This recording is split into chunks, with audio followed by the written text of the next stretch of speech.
बनारस से 200 किलोमीटर की दूर पर एक दरगाह है, नाम है कचौछा शरीफ। हर जुमेरात को औरतें जाकर के सजदा कर रही हैं वहां पर। और आगे बढ़ो, लखनऊ के करीब देवा शरीफ, रंडी का नाच होता है वहां देवा शरीफ के उर्स के मौके पर। और आगे बढ़ो, दिल्ली में निजामुद्दीन की दरगाह, वहां पर लोग सजदे कर रहे हैं। और आगे बढ़ो, राजस्थान में अजमेर है, मस्जिद बगल में है, अल्लाह के दर पे सजदा करने वाले नहीं हैं, मगर ख्वाजा मोइनुद्दीन चिश्ती अजमेरी की कब्र पर लाखों लोग सजदा कर रहे हैं। आज का मुसलमान शिर्क कर रहा है। उसके बाद कहता है कि मुझे जूते क्यों पड़ रहे? तुझे जूते, तुझे अल्लाह ताला ने जिस चीज का तुझे जिम्मेदार बनाया था, ला इलाहा इल्लल्लाह, तूने उस ला इलाहा इल्लल्लाह की को खत्म कर डाला। तूने इतना शिर्क किया है और अल्लाह को छोड़ करके गैरों के दर पर तूने अपनी पेशानी को इतना जलील किया है कि अल्लाह ताला अगर चाहे तो तुझे सब हस्ती से मिटा दे। या अय्युहल्लज़ीना आमनु तक़ुल्लाह वक़ूलू क़ौलन सदीदा युस्लिह लकुम आमालकुम व यग़फिर लकुम ज़ुनूबकुम वमन युतिइल्लाह व रसूलहु फ़क़द फ़ाज़ फ़ौज़न अज़ीमा। अम्मा बअदु फ़इन्न ख़ैरल हदीथ किताबुल्लाह व ख़ैरल हदी हदी मुहम्मदिन सल्लल्लाहु अलैहि वसल्लम व शर्रल उमूरि मुहदतातुहा व कुल्ल मुहदततिन बिदअह व कुल्ल बिदअतिन ज़लालह व कुल्ल ज़लालतिन फिन्नार।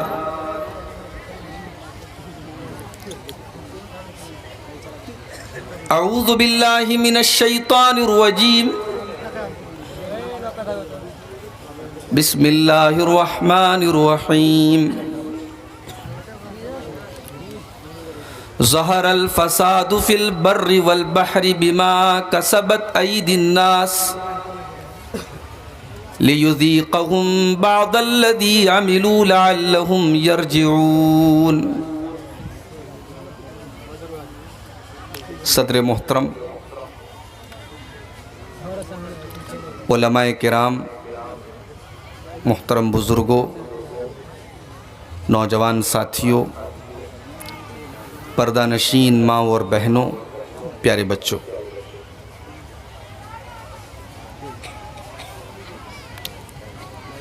रात के तकरीबन 12:30 बज रहे हैं। सर्दियों का मौसम है। बहुत सारे लोग काफ़ी दूर दराज से भी आए हैं। मुनासिब तो ये था कि ये वक्त प्रोग्राम के ख़त्म होने का था, लेकिन चूँकि मस्जिद की तामीर के लिए आज का ये जलसा उसकी तामीर और तरक्की के लिए मुनक़िद हुआ है और शेख मुनीरुद्दीन साहब मस्जिद के लिए चंदा कर रहे थे, लोग दिल खोल करके हिस्सा ले रहे थे। मुझे भी बड़ा अच्छा लग रहा था। अभी जो लोग मौजूद हैं और अभी तक उन्होंने इस कार्य खैर में हिस्सा नहीं लिया है, मैं अपनी तरफ से भी उनसे गुजारिश करूंगा कि तकरीरें तो आप सुनते रहेंगे। असल मकसद आज के प्रोग्राम का अल्लाह के घर की तामीर है मेरे भाई, और इस काम से बड़ा कोई काम नहीं है। आप जो भी कर सकते हो इस मस्जिद के लिए आप दिल खोल करके ताउन करें, और मैं अल्लाह से दुआ करता हूँ अल्लाह ताला आपके ताउन को कबूल फरमाए, आपके माल में बरकत दे, और जो भी आपने इखलास के साथ आज इस मस्जिद के लिए दिया है अल्लाह उसका अज्र आपको क़यामत के दिन अता फरमाए, आमीन। हमारे दाहिनी तरफ बहुत सारे, दाएं बाएं दोनों तरफ मीडिया चैनल वालों ने अपने अपने कैमरे और स्टैंड लगाए हैं। मैं बड़े अदब के साथ अपने इन भाइयों से कहना चाहूँगा,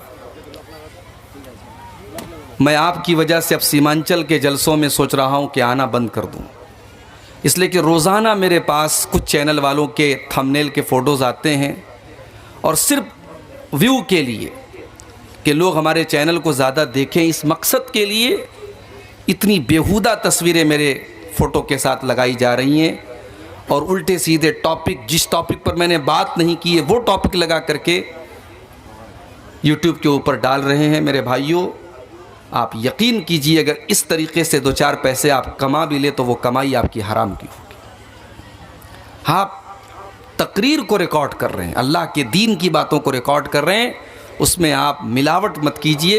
सही जिस उन्वान पर बात कही गई है उस उन्वान पर आप तकरीरों को अपलोड कीजिए और थंबनेल, अपने व्यू के लिए आप थंबनेल के साथ कोई ऐसा काम मत कीजिए जो गलत है। कानूनी कार्रवाई भी की जा सकती है, मैं कर सकता हूं, मैं अभी तक अवॉइड कर रहा हूं, मगर कुछ चैनल वाले सुधर नहीं रहे हैं।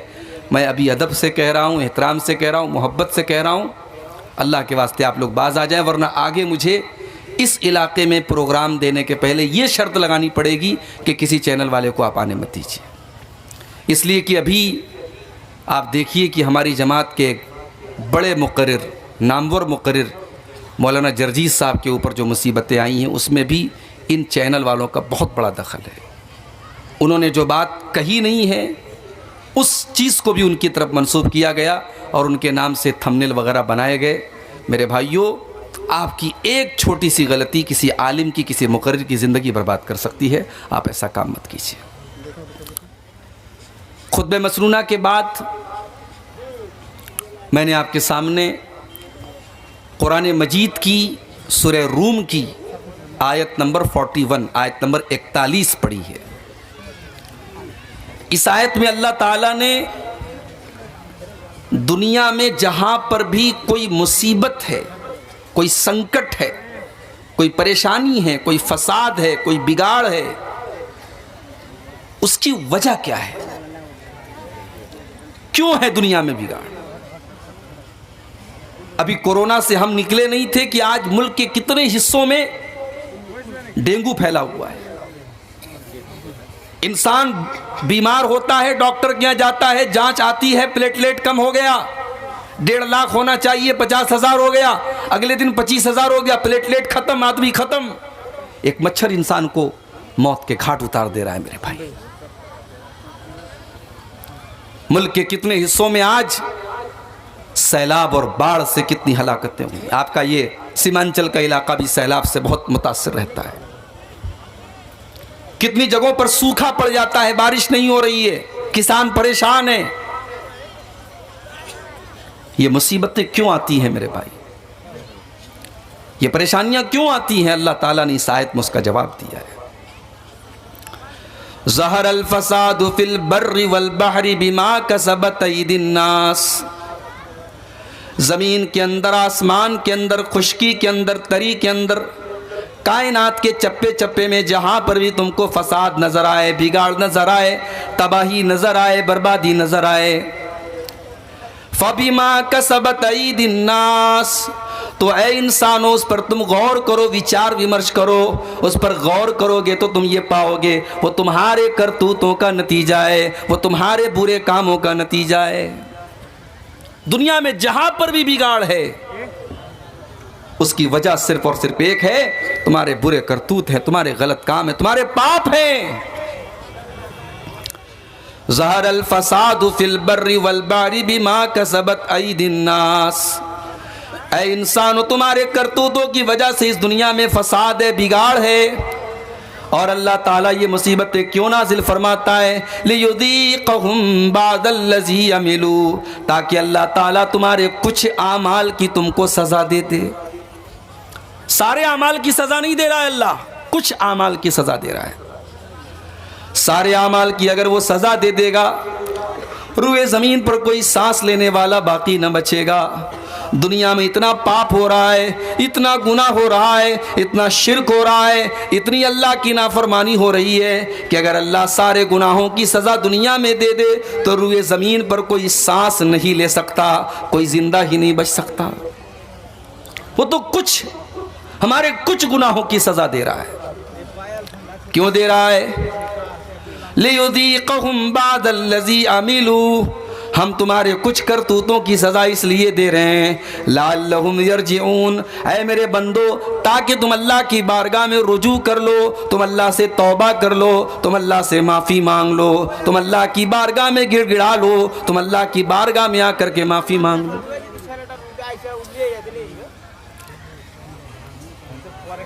मगर आप गौर कीजिए मेरे भाई, कोरोना की मुसीबत आई, एक एक मोहल्ले से, एक एक गांव से 20-20 जनाजे निकले। रमजान का महीना था, कितने शहरों में और कितने मोहल्लों में हमने देखा मस्जिदों से ऐलान हो रहा है, एक ऐलान खत्म हुआ दूसरा शुरू, दूसरा खत्म हुआ तीसरा शुरू। ये दौर भी हमने देखा। वो औरतें जो कभी चेहरा नहीं ढांकती थी, उन्हें भी अपने चेहरे को छिपाना पड़ा, उन्हें भी मास्क लगाना पड़ा। हवाई जहाज पर वो एयर होस्टेस जिसको अपने शरीर को नंगा रखने के लिए पैसा दिया जाता है, तनख्वाह दी जाती है, उस एयर होस्टेस को भी इस बीमारी ने सर से पैर तक नकाब में, उसको आप नकाब कहिए, उसको आप मास्क कहिए, उसको आप जो है सुरक्षा कवच कह लीजिए, कुछ भी कह लीजिए, उसको अपने शरीर को ढांपना पड़ा। हमने ये दौर भी देखा मेरे भाई। मुसलमान मस्जिद में नहीं जाता था, नमाज नहीं पढ़ता था। बहुत होता था लोग जुमा की नमाज में मस्जिद में आ जाते थे, लोग ईद बकरीद की नमाज में ईदगाह में आ जाते थे। कोरोना ने वो दौर भी हमको दिखाया कि अल्लाह ताला ने ऐसे हालात पैदा कर दिए कि मस्जिदों के दरवाजे बंद हो गए, मस्जिदों के दरवाजे बंद हो गए। तुम नहीं आते ना मस्जिद में, मत आओ। अब मस्जिद में तुम आ नहीं सकते, मस्जिद के दरवाजे तुम्हारे लिए बंद हो गए, तो चाह करके भी तुम मस्जिद में नहीं आ सकते।